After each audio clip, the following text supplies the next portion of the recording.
वंदे मातरम दोस्तों।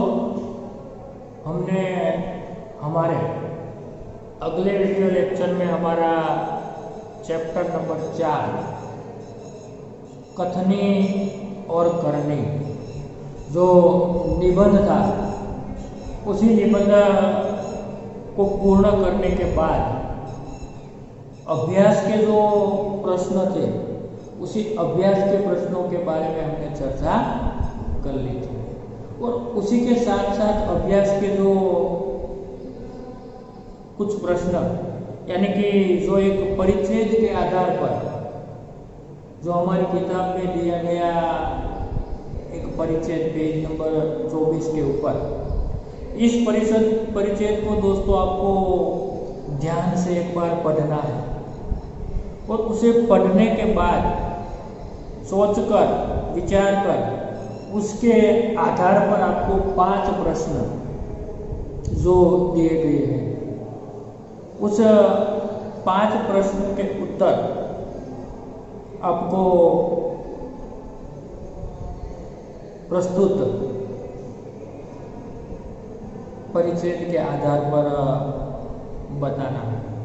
तो दोस्तों, पहले ये जो प्रश्नों है, जो पैराग्राफ है, उसके प्रश्नों की यहाँ पर दोस्तों हम आपके सामने मौखिक चर्चा करते हैं और उसके बाद हमारे जो स्वाध्याय के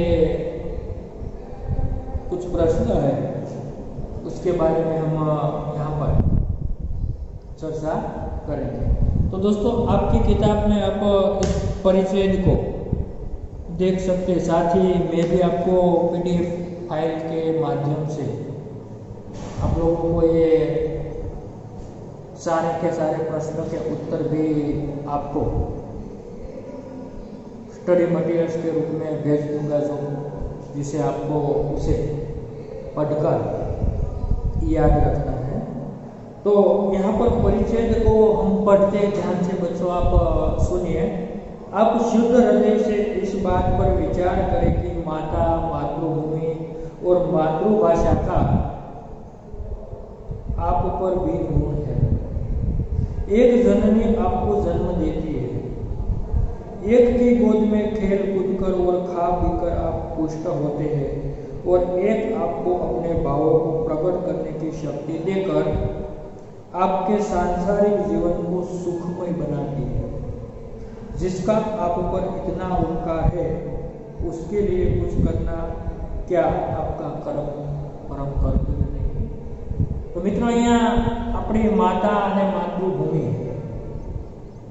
અને માતૃભાષાનો આપણા ઉપર હંમેશાના માટે એ ઋણ રહેલું છે, કારણ કે આપણે એની જ ગોદમાં, એના જ ખોળામાં આપણું પાલન પોષણ થાય છે, આપણે મોટા થઈએ છીએ અને એટલા માટે આપણા સંસારિક જીવનની અંદર હંમેશા આપણું ઋણ આપણી માતા અને માતૃભૂમિ પ્રત્યે આપણું ઋણ છે એ હોવું જોઈએ અને એના માટે કંઈક કરવું એ આપણું પરમ કર્તવ્ય છે।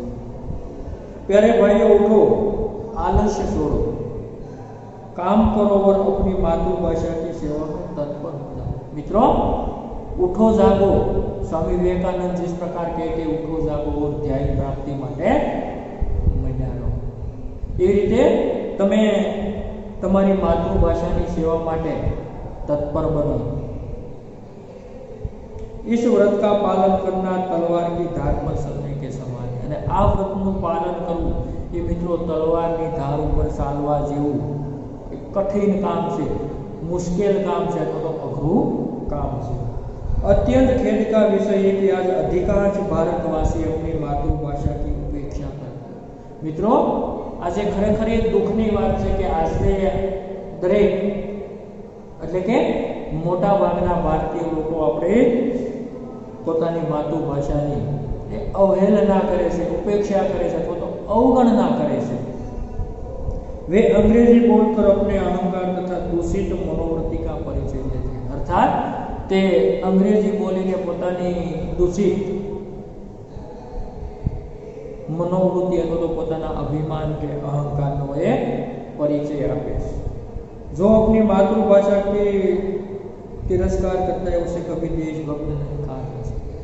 જે વ્યક્તિ પોતાની માતૃભાષાની આ રીતે તિરસ્કાર કરે છે એને ક્યારે પણ દેશભક્ત અથવા તો રાષ્ટ્રભક્ત કહી શકાય નહીં. એવો સરસ મજાનો ઉપદેશ આપણને આ નાનકડા પેરેગ્રાફમાં આપવામાં આવેલો છે, જેના પ્રશ્નો પણ અહીં આપેલા છે. पहला प्रश्न है हम पर किस किस का ऋण है. तो दोस्तों इस पैराग्राफ के आधार पर हम बता सकते हैं कि हम पर माता, मातृभूमि और मातृभाषा का ऋण है. उसके बाद का दूसरा सवाल है माता का ऋण हमें क्यों अदा करना चाहिए. तो माता का ऋण हमें इसलिए अदा करना चाहिए कि उसी ने हमें जन्म दिया, क्योंकि उसी ने हमें जन्म दिया है, वह हमारी जन्मदात्री है. फिर तीसरा प्रश्न है किस व्रत का पालन करना अत्यंत कठिन है. तो इस बारे में हम कहते हैं कि मातृभाषा पर गर्व करना और उसकी सेवा में तत्पर रहने का कर्तव्य हमारे लिए अत्यंत कठिन है.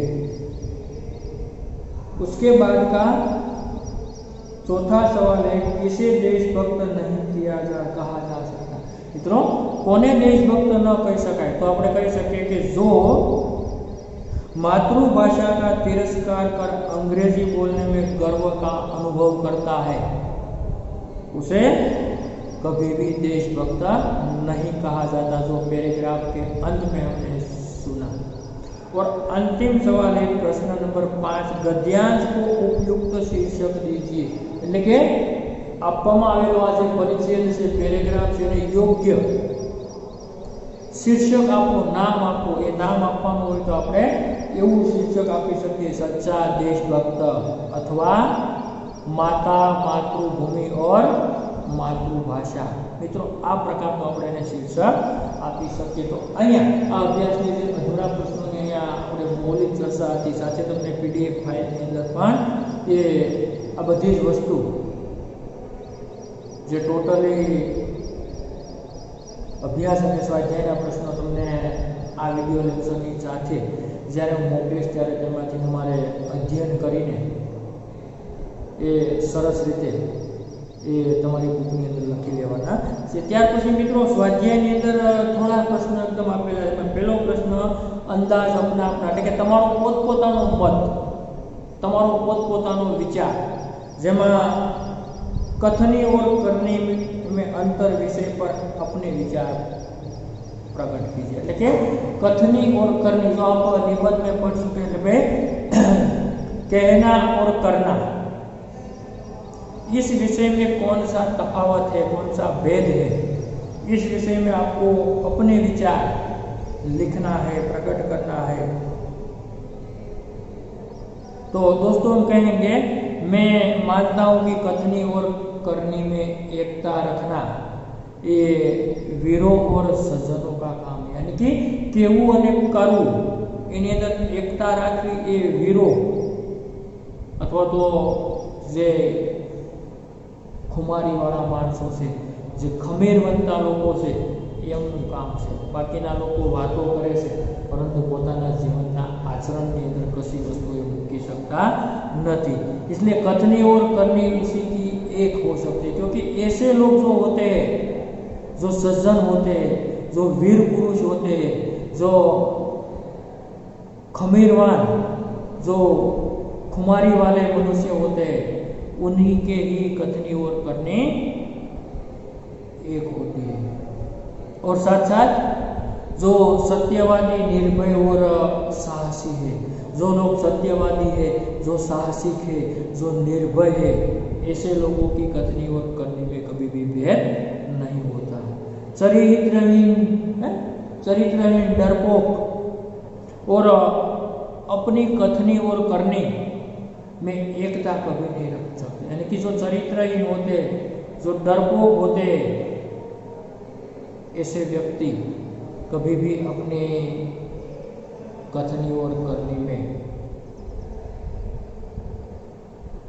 एकता नहीं रख सकते. ऐसे मौखिक प्रश्न या तो मौखिक बात, इस प्रश्न के आधार पर दोस्तों हम बता सकते हैं।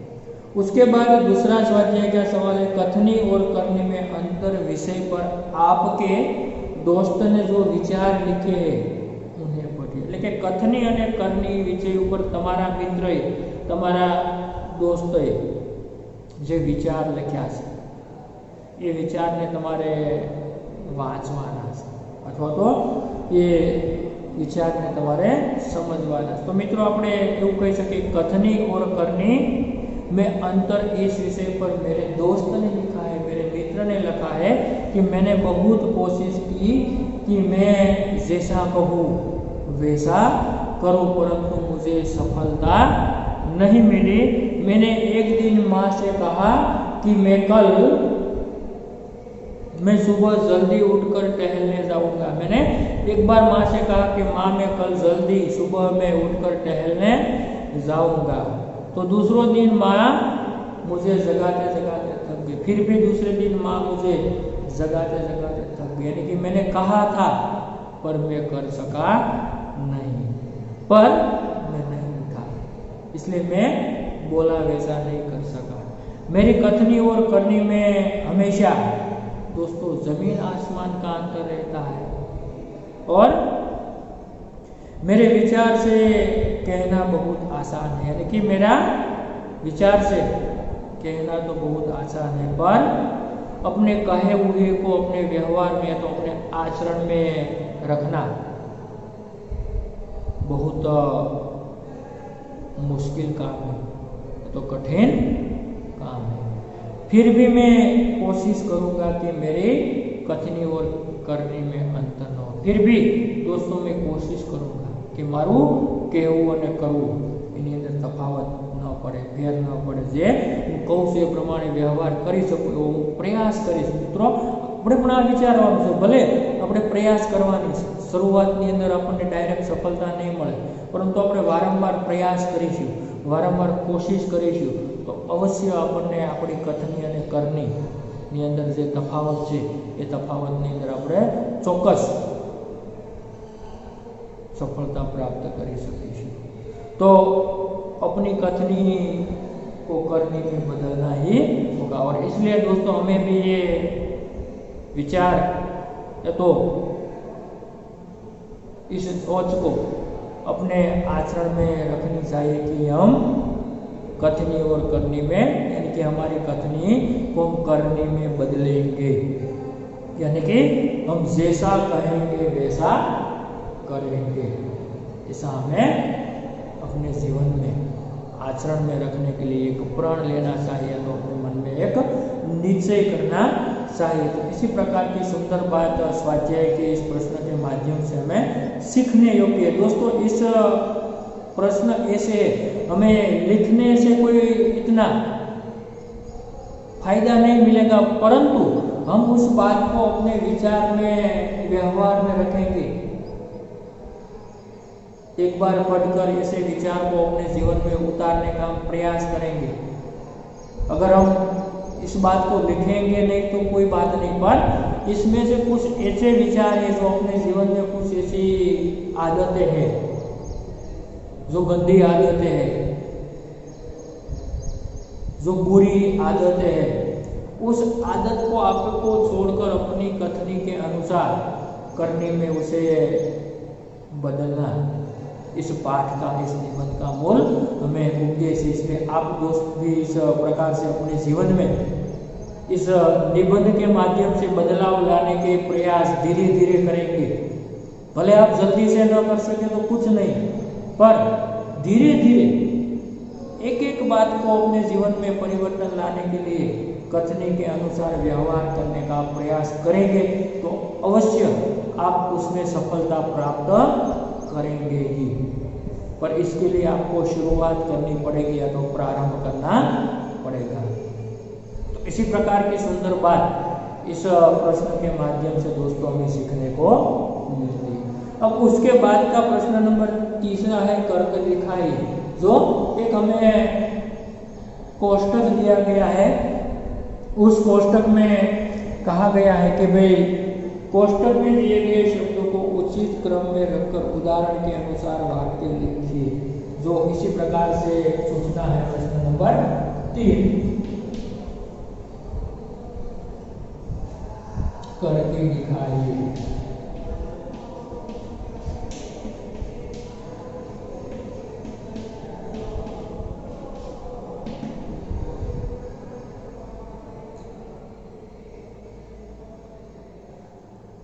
कोष्टक में दिए गए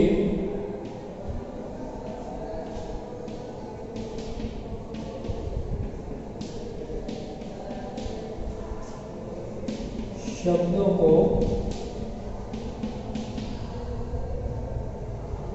उचित क्रम में रखकर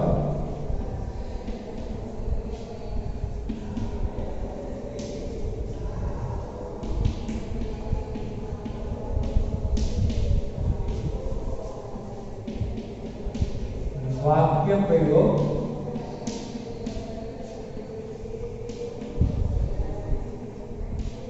कीजिए। मित्रों आ प्रकारनी आपने सूचना आपवामां आवेली छे, जेनी अंदर आपने कोष्टक आपेલું છે આપણા પેજ નંબર 25 ઉપર આપણે જોઈ શકીએ છીએ કે જેમાં મેં કથની જાતા રથની રે समानता પેલી ઉપરની લાઈનની અંદર આ પ્રકારના શબ્દો લખેલા, ત્યાર પછી सबको करनी फूल हूं मैं कहीं जोड़ना हर रोज अच्छे खेलने मना से चाहिए पौधे पढ़ना लगती लाई, यानी कि सभी कोष्टक में जो दिए गए कुल मिलाकर 24 जो शब्द है वह भिन्न भिन्न शब्द के रूप में लिखे गए हैं। और इसमें उदाहरण के कोष्टक में आपको जो एक उदाहरण दिया गया है जिसमें उदाहरण है कि भाई फूल तोड़ना मना है, तो उसके उदाहरण है जो राउंड करके दिया, उसके आधार पर हमें अन्य जो वाक्य है उसे बनाना है, जिसमें उदाहरण है फूल तोड़ना मना है। क्या है उदाहरण? फूल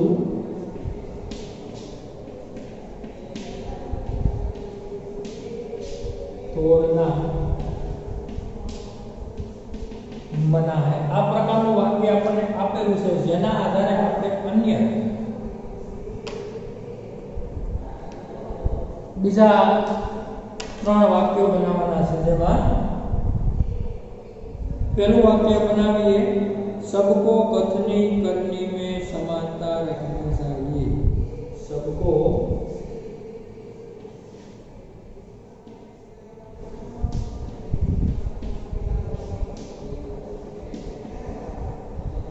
कथनी करनी में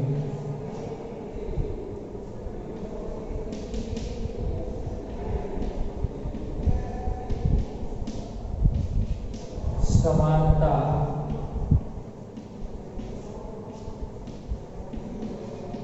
रखनी चाहिए। आ रीतनो आपणे वाक्य से जुदा जुदा शब्दों द्वारा તમે કરી શકો। सबको कथनी करनी में समानता रखनी चाहिए। जे आडावाळा शब्दोने शोधीने આપણે ત્રણ પ્રમાણે યોગ્ય વાક્ય બનાવી શકીએ।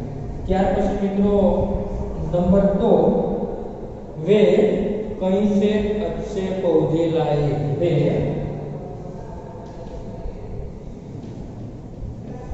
कहीं से अच्छे पौधे लाए। एक रीते આપણે ત્રીજું વાક્ય બનાવીએ કે मैं हर रोज खेलने जाता हूं। मैं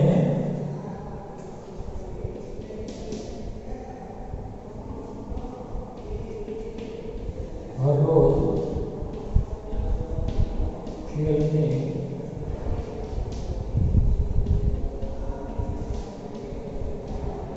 जाता हूं। आ प्रकार મિત્રો આપણે આ વાક્યો છે એ કોષ્ટકને આધારે સરસ રીતે એને બનાવી અને શબ્દોના માધ્યમથી કઈ રીતે એને ક્રમની અંદર યોગ્ય રીતે એ જોડી શકાય અને ગોઠવણી કરી શકાય એ મુજબના આપણે જે અહીંયા મેં તમને આ ઉદાહરણ આપવાનું એના આધારે 3 વાક્યો આપણે આપેલા કોષ્ટકને આધારે બનાવવાના છે। તો એ રીતે મિત્રો અહીંયા આપણું ચોથા ચેપ્ટરનું જે આપણું સ્વાધ્યાય છે એ સ્વાધ્યાય આપણે સંપૂર્ણ એટલે કે ચેપ્ટર અભ્યાસ અને સ્વાધ્યાય એટલે કે ચેપ્ટર નંબર 4 છે આપણે સંપૂર્ણ રીતે અહીંયા પૂર્ણ કરીએ છીએ। હવે પછીના આગળના નેક્સ્ટ વિડિયો લેક્ચરની ત્યાર પછી આગળ આપણને જે પેજ નંબર 26 ઉપર ભાષા સંહિતા આપવામાં આવ્યું છે જેની અંદર કહાવત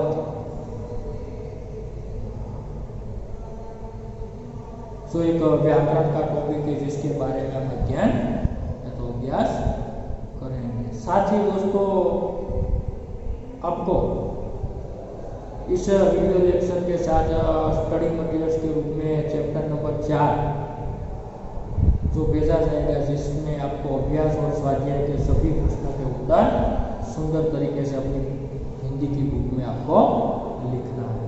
तो यहाँ पर इस वीडियो लेक्चर को हम पार्ट 3 को दोस्तों हम खत्म करते हैं। Thank you.